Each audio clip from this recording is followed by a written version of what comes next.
when you take personal responsibility for everything that you do and everything that you say, and you take responsibility for your mindfulness, your parts, your narrative, and your choosing, you are taking the higher ground.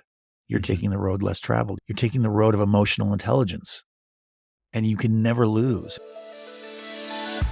You're listening to Get Your Marriage On, the fun and spicy podcast bringing you new tools and fresh ideas so that you can be the sexiest couple you know.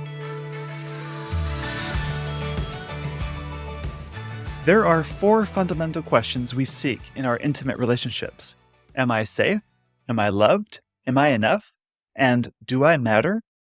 How we go about answering these questions is the basis for how we learn to love and be loved in our marriages. Loving another person well is actually a practice. It's something that you keep trying over and over and learning to get better and better at it.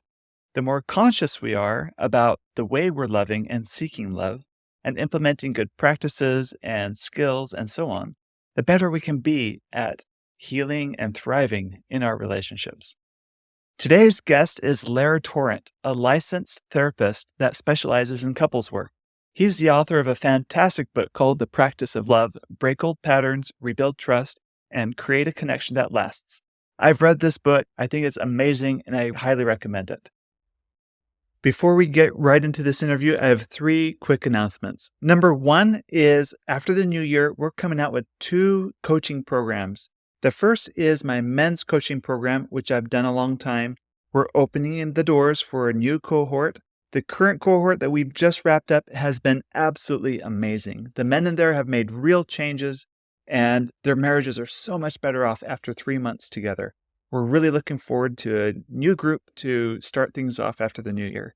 The second coaching program is called Next Level, and it's for couples and individuals that want to take their intimacy in their relationship to the next level. It includes weekly coaching calls, a private podcast, and opportunities for group and individual private coaching as well. The next announcement is about our upcoming marriage retreat held in southern Utah at the end of March. This is the time of year where it's really beautiful here in southern Utah, out in the desert next to Zion National Park. We have some amazing things lined up for you to make this such a romantic and special retreat for you and your spouse. You don't want to miss it. You'll find more information about that on my website at getyourmarriageon.com, and from the menu, choose Couples Retreat. And the third is in 2 days, we get to celebrate Christmas. This is such a special time of year. I hope you take some time to express gratitude to God, to your spouse, and to your family and those around you that make an impact on your life. And also, take time to committing to loving well, loving your spouse well, loving your children well. Lair, welcome to the Get Your Marriage On podcast today. How are you? I'm good, Dan. Thanks. Thanks so much for having me. Great. Now, there's this amazing book that you've written, and I'm so excited to have you on as a guest today. It's called The Practice of Love. And what I love about it as a marriage coach myself is it's very practical and very different from the other training and theories that I read about all the time. So you're a couples therapist, very trained. You're experienced. You've done this a lot. Why would you need yet another book? Why do we need yet another book for couples therapy?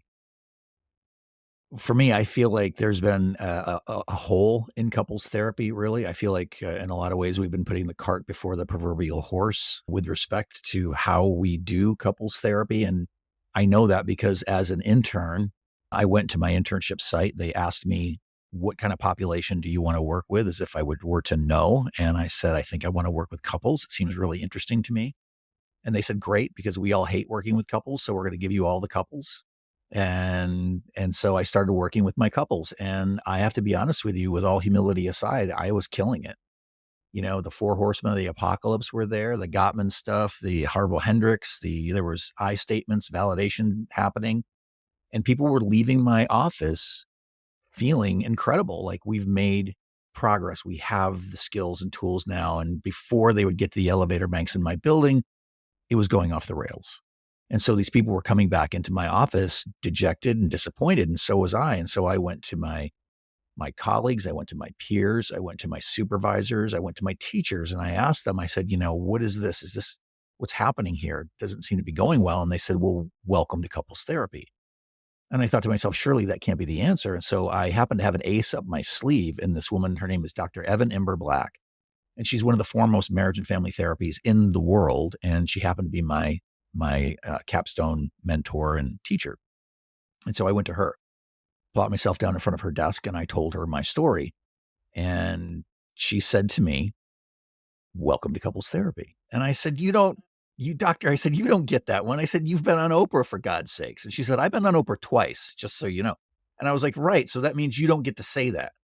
And she said, "Well, if you don't like the state of couples therapy, then do something about it." And I said, "What do you mean?" She said, "Create something of your own." And I said, "You can do that?" And she said, "Yes." To this day, I don't think she thought I would actually do it, but I did. And I wrote The Practice of Love. I went to some of the work of Dr. Elvin Simmerod from Harvard, one of the forefathers of psychotherapy, modern psychotherapy. And he said, let your clients be your textbooks. And so that's what I did. And I begged, I borrowed, I stole from so many of the people who came before me and put together what I think is a pretty comprehensive way of working with couples that is simple enough to be used outside the therapy office when people are triggered, but complex enough for therapists to use it with their clients in the room. Hmm. That's so good. So, um, what's working against couples then? In the old model where they would see you, things are good while in the office, they leave. Mm-hmm. Uh, Couples don't play by the rules. no, or they don't, or it's like they forget, or is it their habits, or are they on autopilot? And that's what takes over. Well, sure. Autopilot is the beginning of it, right? Well, for me, this is why mindfulness is the first practice, because our brain is designed to go on autopilot. We're taking in about 400 billion bits of information per second. And, within that, the brain wants to sort very simplistically. And so we go on this thing called autopilot. And what that really does is it puts us in a place of knee jerk response. And if we are in knee jerk response to one another, then our habits are going to get in the way. Our habitual nature will get in the way. And that does not bode well for couples. Now, we say couples forget. Yeah, I don't necessarily know that they forget. What they are is they're compartmentalized in a part of their brain, a protector part or a wounded child part or a inner critic part that doesn't remember the session we just had with Dan, you know, and forgets all the stuff all the great things that Dan just told us to do and to not do. And this part doesn't play by the rules. This part doesn't create closeness that we're seeking by going to see Dan. It creates distance. And it's important to be mindful and aware of our autopilot and the part of us that shows up to our relationships. So, what are some of the mindfulness practices you ask your clients to do on your very first session with you? Well, first thing I do is let's take a breath. Let's just begin to notice, right? And they often think I'm a little bit of a tree hugger on that one, Uh-huh. a little weird, right? Uh-huh. And I'm like, no, just do it with me, because take a breath and just notice. And so I'll have them go through the five senses as an example. What do you see? And all of a sudden we start seeing things that before our brains just sort of autopilot put in a bin. What do you smell? Oh, I didn't notice yes, there's a floral scent in the air or something that I hadn't noticed before. We begin to notice nuance. We become mindful and aware of things that we habitually see and things that we just sort of bypass. And that becomes really important in the work with your partner, to be able to attune to them, to notice what you are thinking and feeling. Hold on a second. We're so keen to notice what they're doing, saying, what they're not doing, what they're not saying, that we forget to go internally and notice what's going on for us. It's key. It's the on-ramp to everything. If you're not self-aware, all the things that you and I try to offer our clients go out the window. You have to be aware of what you're doing and what you're not doing. And so paying attention on purpose, whether it's to the breath, to the five senses, to what you're thinking, the stories that are kind of rolling through your mind, those are all great practices to become more aware of your autopilot tendency and the thoughts and feelings that are coming up, because mindfulness gets us out of our knee-jerk response to each other. And Right. that's really the key for me. Right. It's like that famous quote from Man's Search for Meaning. It's Oh, yeah, yeah. the between stimulus and response, there is a space. Yeah, I And quote there that in the and book. Mhm, yeah, yeah, that's mhm. right. That's right. You tell this story about when you and your wife were, I think you were married. It was early in your relationship, early in your marriage. You were both going through a very intensive training program to be a therapist. And one day she was just completely overwhelmed, just feeling really beat up and everything. And you approached her at first trying to fix her. Tool belt in Right. place and on. It's like, Yeah. hey, we're learning all these great tools in our program. Why not use them on yourself right now? Makes And perfect sense. it makes perfect logical sense. But it's not what she needed at the moment. It was talking about mindfulness. That's like Mhm, being aware of ourself. mhm. You know, you talk about attunement. There's this funny YouTube video of like, it's not about the nail. You've probably seen it before. One of the things I used to use always, it's not about the nail, I know, kind but of it's funny. kind of about the nail. Uh-huh. Yeah. Mhm. How does that relate? Like, it's not about trying to fix the other person. It's really about attunement. What is attunement then? Well, attunement allows me to take someone in, right? Attunement allows me to sort of feel into their energy, to notice what they're doing, to kind of get a sense of their mood, just a flavor of what they might be going through. And when we can do that, or when we can stop being, doing the navel gazing that we tend to do, and we can attune to our partner and we can stop and go, hey, are you okay? Yeah, no, well, thanks for asking. Right. Or I noticed the way you said that made me think you this, fill in the blank. And what that does is it's what Ellen DeGeneres said, right? It's wonderful to feel loved. It is profound to feel understood.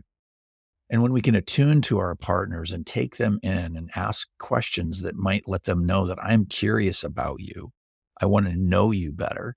I'm not just thinking about myself. Um, it tees it up for them not only feeling loved by you, but feeling understood, feeling seen. And I think that's one of the key. I don't know where it lives on Maslow's hierarchy of needs, but I know that it should. I think it's on its extended hierarchy of needs, the need to feel understood. But Yes. we do, and I think we definitely need to feel understood by our significant others. And I think it's scarce in so many of the couples that I see coming through my door, at least initially, is feeling understood. You tell another story about when you and your wife, you weren't married yet at the time. You're both working at a bar, Mhm, just trying to make ends meet, and tensions run high easily. It's mhm, late, mhm. and there was one particular episode where you just name called each other and everything. You wake up the next morning, like, maybe you can finish the story better, but you have such a great lesson in that I think people Yeah. need to hear. Yeah, yeah. So that's the lesson and what was there's a number of lessons and there's a number of lessons in that story for me. But it's about how to treat each other. It's about building reverence and kindness and compassion into your relationship. And I woke up that morning and I realized I was making the same mistake with her that I had made with so many people that I had cared for, or even loved before her. And I didn't want to make that mistake with her. And I realized that I remember seeing in my mind boundary markers, like on a golf course, right? And I was like, oh, we're name calling. And very often when I tell this story, people will say, well, we don't name call. And I'm like, okay, you know what I mean?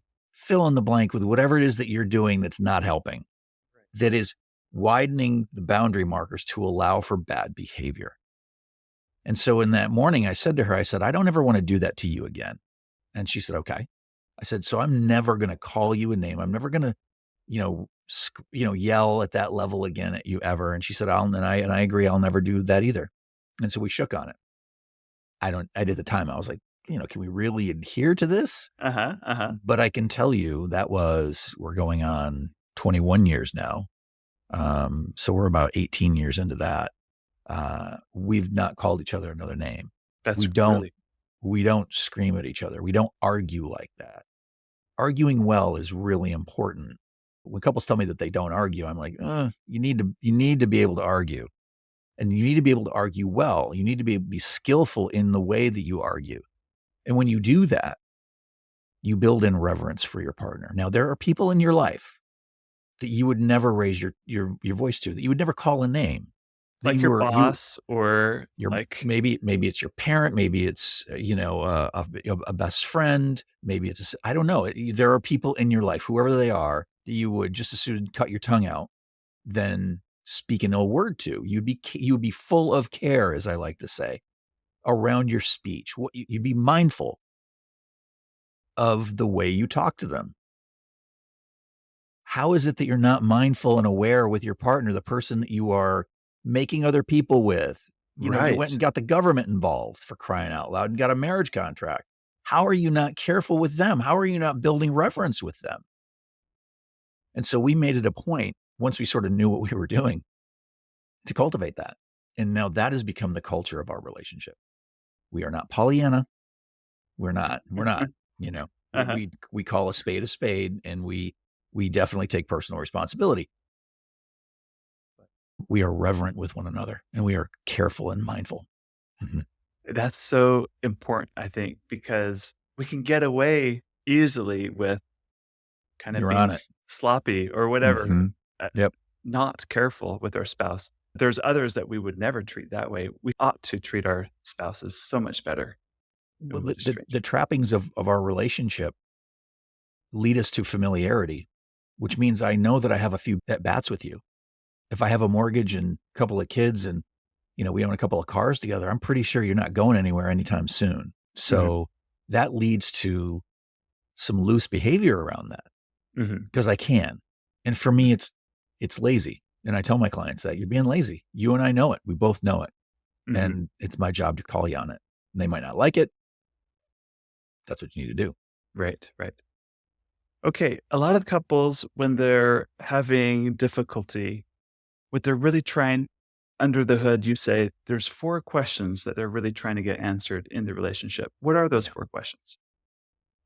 So I'll say them twice because people always go, wait, run that back by me again. Am I am I loved? Am I safe? Am I enough? And do I matter? Am I loved? Am I safe? Am I enough? And do I matter? When Carl Rogers came out with his book, and he was like one of the first humanistic therapists, right? Beyond Jung and Freud and all of their great, amazing stuff. He came out with this sort of client-centered work, which said that the client comes to the door, they're all missing something. It's your job to figure out what that is.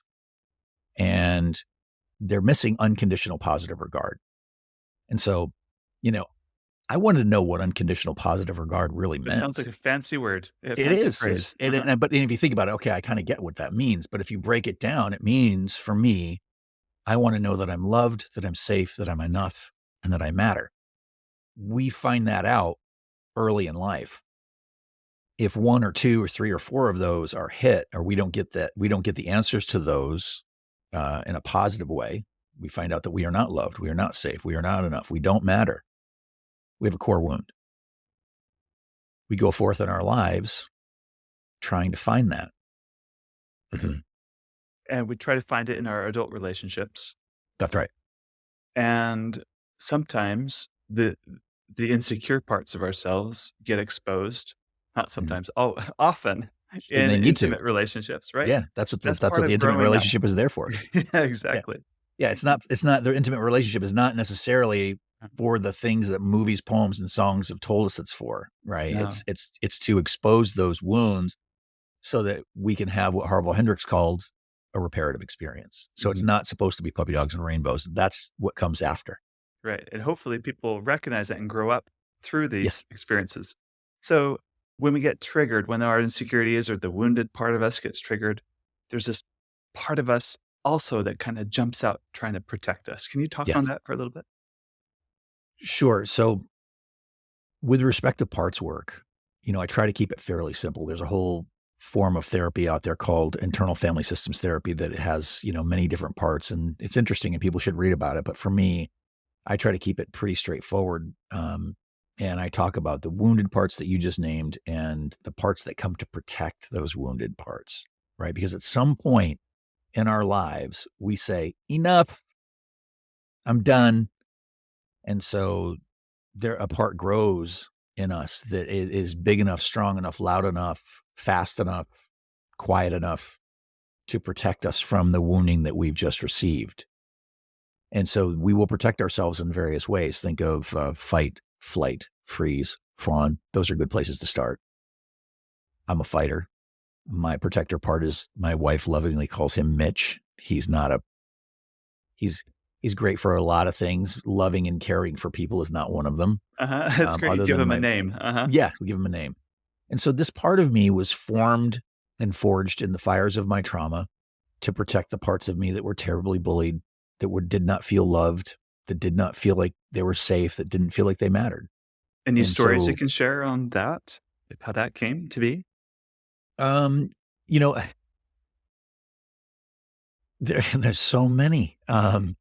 When I was moving through high school and through college, I was playing organized sports, and those locker rooms can be particularly uh, Hostel? toxic, Uh-huh, hostile. Yeah, uh-huh. and certainly you can learn a lot when you're there, but there's also things that that you learn that you need to take care of yourself. And I was a boy who was raised by women. I had sensibilities that perhaps other boys my age didn't necessarily have. And so, I often felt like I didn't fit in. And my stepfather was a great hockey coach. He was a terrible father. And he let me know that, like, I didn't really matter. And so it was a succession of those types of experiences that let me know that I didn't matter in the world, that I wasn't necessarily wanted. My mom was 15 when she had me. I was loved, but I was not wanted. No one wants a baby when you're 15. I don't care. I mean, as much as she loved me, I Yes. was not wanted. And so there was that wounding there too, which essentially translates into you don't matter.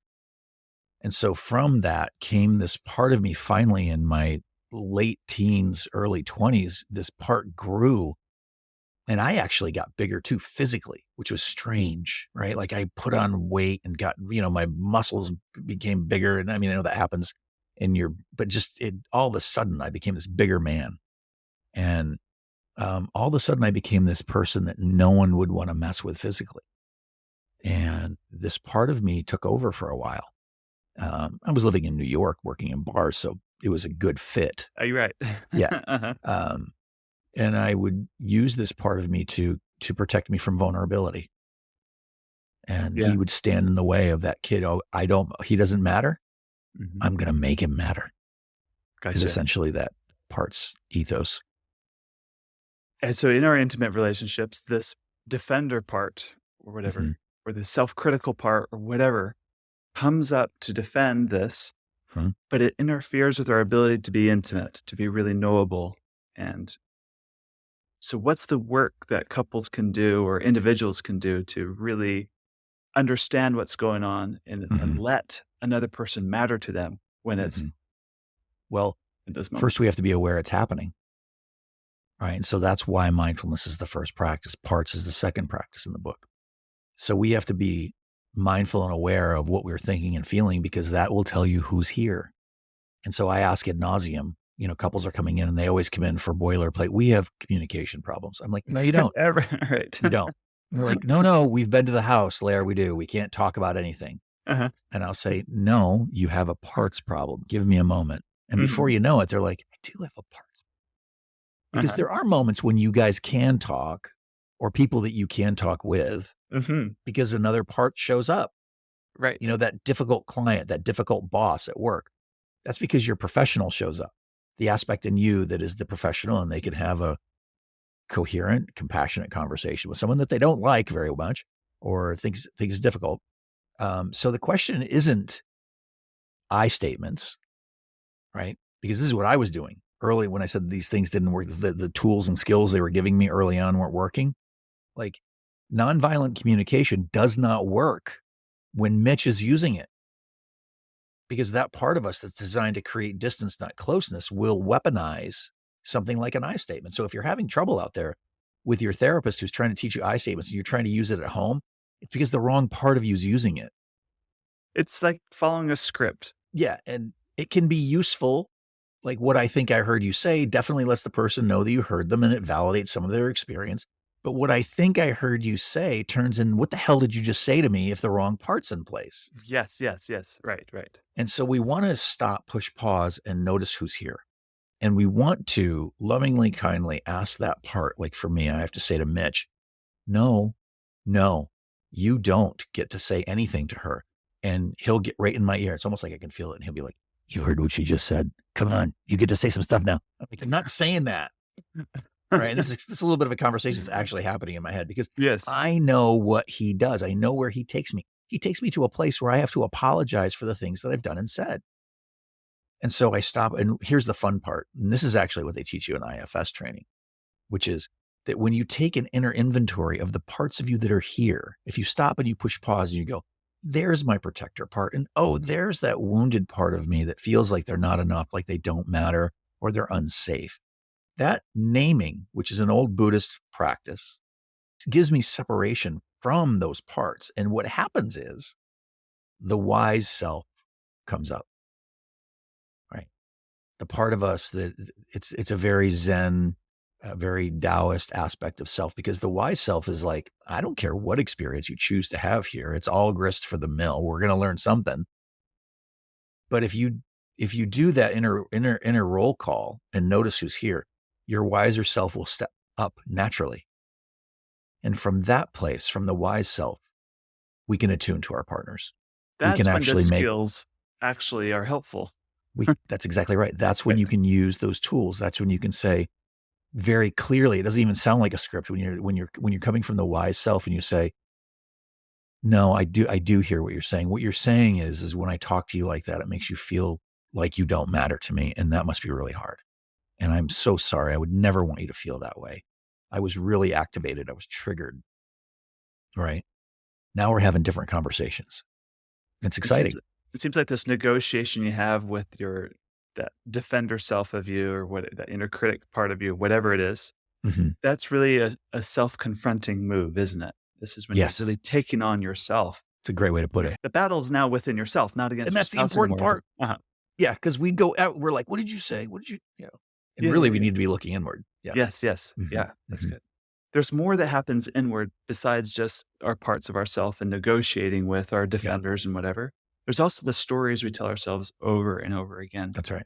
Mhm. You talk about how like professional sports players do this practice. And I think of Michael Phelps is famous for this. Right Mhm. before a swim, Mhm. he like meditates and just in his mind sees himself doing this, Mhm. whatever, the 100 meters freestyle, whatever it might be in his head. He replays this over and over, which is a powerful way to Mhm. create things. But we use this against us in our relationships, this That's right. ability we have. Can you talk on that? Yeah. It falls in line with what you said. It's mental rehearsal. And those narratives, if we are imbibing on those narratives, those negative narratives about our partners, we are actually mentally rehearsing to fall out of love. Because some of our narratives might be true. A lot of it probably isn't. We prune the narratives, as David Ebsen and Michael White like to say when they founded narrative therapy. And I say we prune from the part. Like our parts are the editor. And so if you're in a protective part of self or you're in a part of yourself that is your inner critic, you are going to prune out a lot of really good things about your partner, all the reasons you're grateful for being with them. And if you do this unconsciously on autopilot, speaking to our first practice, and you see how it's all sort of recursive and sort of falls in on itself, you are on autopilot in a part of yourself, pruning a narrative about your partner and wondering how you're feeling distant and not in love. So, What you yeah. say reminds me of this YouTube channel. There's a video editor. She Mhm. will take like a movie like The Shining, like this horror film, Mhm. but edit it, she's making a preview and it's like a romance. It's like it's just a Exactly right. family. They're all happy. Yeah, that's a There's good. happy Yeah. music. Yeah. So it's like, who are you hiring to be your editor, right? That's exactly right. Which part of And you is going to be doing the editing? So you can take a very happy story mhm. and edit it, put, you know, suspenseful music in it, and all of a sudden it's a horror film too. Like we do this to ourselves about past events and whatever, Mhm. and we start to believe them. That's exactly right. We buy into it's Eckhart Tolle said it best. He said the brain tells a story that the body believes. Mhm. Right. And so we have Right. these thoughts that become feelings. They're actually chemical responses within the body in the form of neuropeptides and, stress hormones and all of that, but with their feelings. And so those feelings create more thoughts. Those thoughts create more feelings. And now we're in state. Now, if we are unaware and on autopilot about that, pretty soon we form what we call a belief system. Right. And so we are forming this belief system about who our partners are and who they are not. And we're doing that on autopilot, and we're unaware of the editor that's there, the part of us that's there. And this work allows us to sort of turn that light of awareness on to all of it and to go, oh, look at what I'm doing. I'm becoming aware of the fact that there's a part of me here that's telling a story and creating a belief system about you that I know is, again, practicing to fall out of love. And so we do have some dominion over that if we choose to take it. So, what's a good practice then if you're in those narratives? Is there a simple practice someone can do every day to build better narratives? Sure. So one of the first things I employ is, the simplest tools are often the most effective. And you mentioned at the top of the podcast, you talked about the practice of saying, what would love do now? And that's a great one. We can talk about that later. But, as far as the narrative is concerned, I like to use a cognitive behavioral thought stop and go, nope, no, no, no. When I hear it, when I turn the mindfulness app on and I begin to hear myself creating this narrative, to stop and go, to become aware of it and go, no, no, I'm not going to do that. I'm not going to go there to that place. That immediately interrupts the thoughts that become those feelings in the form of the chemicals in our bodies, right? And so we can interrupt the pattern that way. Now, one of the things I have my couples do is I tend to do this in individual sessions is I have them reauthor a new narrative. But the first thing you have to do is you have to say the narrative out loud. You don't always want to do that in front of your partner because some things can't be unheard. Because some things you might say and you don't necessarily mean it, not in totality. And so rather than hurt feelings, I will do a split session and say, okay, you have the room. Tell me what you're really thinking in there. Well, I don't really think. And you see the look on their face and you're like, no, no, no, you do. You think that a lot. And that's my concern. And we need to tease that out. And they'll say it. And so, the silly example I give is that my sweetheart who left the milk out again for the second time this week, who works so hard for us and just tired? Or is it the no account SOB who only thinks about themselves, right? That's Right. two very different stories about the same experience. And so we want to begin to reauthor a new narrative and a new story, and conscious of our gratitude for our partners, conscious of how much we love our partners, how much they actually do, how much of the narrative we've clipped and put on the floor, right? Conscious of where we want this relationship to go. That's so good. What about gratitude? Gratitude is a great way to change the narrative, right? Because again, we can imbibe on everything they're doing wrong. And you see that a lot. I see couples who come in, they're chippy with each other and they're this and that, and they grouse with one another. And one of the quickest ways to turn that around is to practice gratitude and to, in the morning when you wake up or at night before you go to bed, or both throughout the day, just think about things that you are grateful for with regard to your partner. Now, it can't just be a laundry list. It has to be a felt sense of what they do or who they are or the way they move in the world that changes your chemicals in your body for a moment. Right. And makes you Right. actually feel gratitude or love or warmth for them. Mhm. That's when the practice really gets powerful. Yeah. It can't be just perfunctory. I Mm-mm. said thank you. It's not that. It's You're you feel it. nice. You're Yeah. sweet. You're good to the Uh, kids. You're a great dad. You're a good provider. You're a great mom. You uh, know, yeah. yeah, no. Mm-mm. As you say those things, your facial expressions betrays what you're saying. Right. Very Yes. exactly. That's Right. not gratitude. Uh-uh. No. No, no, no. It's perfunctory. It's just sort of on the list of like things I know I should say. But when you really step into it and you're like, man, I'm just so grateful for all the things she does for us or the way she handles me when I'm at my worst, the way she or he shows up for me. Um, when I'm down, I always know I have my ride or die. It's like when you start thinking about those things, we tend to think about them when someone gets sick or you get a note from the doctor that says, hey, can you give us a call back? Right? We need to go in for another thing. And then you start thinking about the fact that like, you know, there's going to come a day. And then we get real thankful and we get real grateful. for a few Right. days, and Yes. life comes back in. And hopefully it Yeah. stays for a long time. Well, Right. listen, you have to practice. That's why I called the book The Practice of Love, because that denotes the idea that this is something that you must pay attention to all of the time. Love has fallen into the bin of things that we should just know how to do and we don't. Right. Right. And It so, is practice. yeah. And so there will come a day, every day we spend with our partner, and I don't mean to say that we can live every day as if it's our last. That's not practical. But I do think we need to consider the fact that that's one more day that we don't have with them. And when you start thinking about it that way, you can go, wow, man, it's important to become grateful yesterday. It's Yes. important to feel connected yesterday. It's important to have compassion, empathy, and understanding now. And that's really at the heart of the practice of love. Love it. There's one more part to this I think that's really important, and we'll probably end on this concept, but it's about choosing. Hmm. Why is it so hard for spouses to really fully choose each other or recognize that they're not fully choosing each other? Well, I think stuff gets in the way, parts get in the way. And we think of choosing when we talk about, they're like, oh, you mean love languages. And so I think my partner's a 2, 3. I think, my On the husband's a, Enneagram or whatever's yeah, like popular. all of that, which is great. It's informational. And, Uh, it ends up being like, we should probably get that book out again.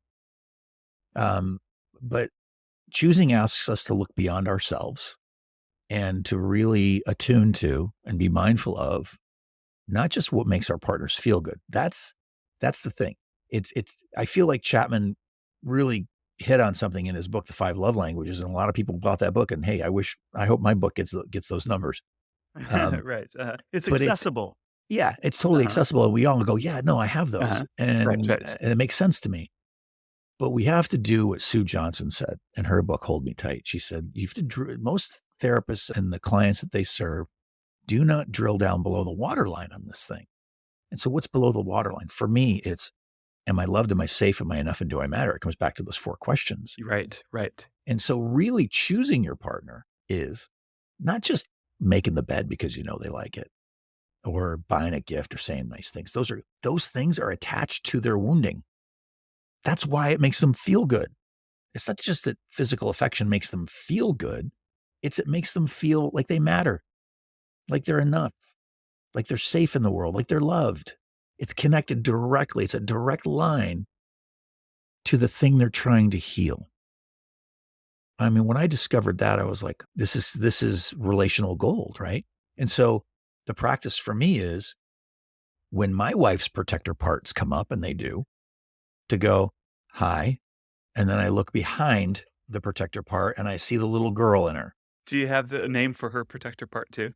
It's Regina. She Okay. gets very rigid. Things get very, Okay. yeah. Uh-huh. Right. And so I look beyond Regina Mhm. and I go, hi. The reason things get so rigid is because she just wants to know that she's safe in the world. Mhm. Part of my job is not to heal that. Take tool belt off, fellas. Mhm. Part of my job is to hold space for the part of her that does not feel safe. And Mhm. to know that if we are arguing over what to have for dinner, Mhm. it's probably because she doesn't feel safe in some manner. And I know that sounds silly, but this is where couples therapists get all hung up on the details, thinking that you need to put on like a striped shirt and referee this thing. Don't do it. No. Uh-uh. Drill down below the waterline and you're having a conversation about one of 4 things, Mhm. right? Am I loved? Am I safe? Am I enough? And do I matter? And it's really at the heart of all of it. Because if I can make my wife feel safe, all the conversations after that are easy. If I can let her know that my adult is on board and Mhm. I'm not going to be, calling names and hurling expletives or anything like that or making her feel unsafe, the rest of the conversation's easy. People don't do that. That's why I have a job. Yeah. Right. Is there anything else you want to share with us today to kind of cap us off today about this practice of love and Yeah. what it really means to love somebody?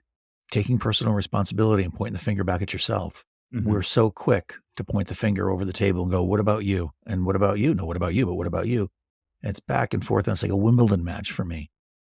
If Mhm. we grow up a little bit and we implement our most wise parts of self, we realize very quickly that it's not about what they're doing necessarily. I know this is going to be a hard sell for people. This is why I don't include it in the beginning of the book. No one would come. Uh-huh. But it's personal responsibility, Right.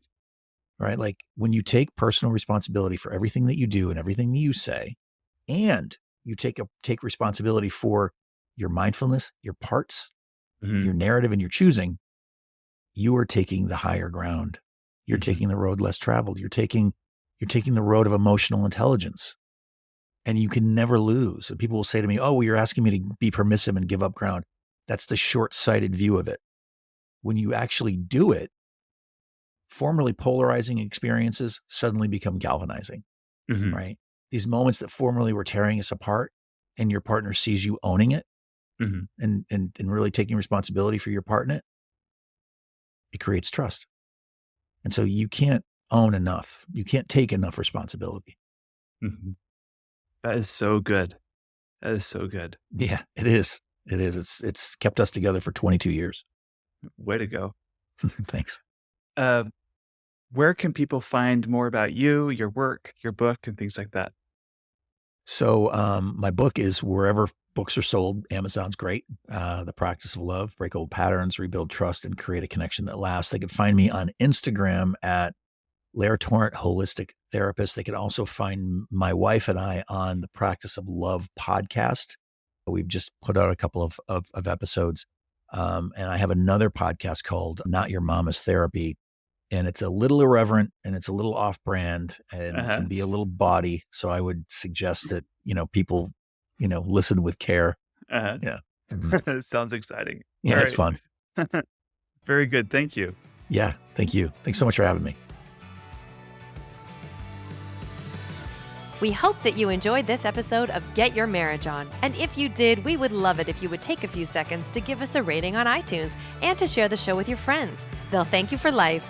Once you've done that, you can head over to getyourmarriageon.com for more resources about today's topic and to download our amazing marriage apps.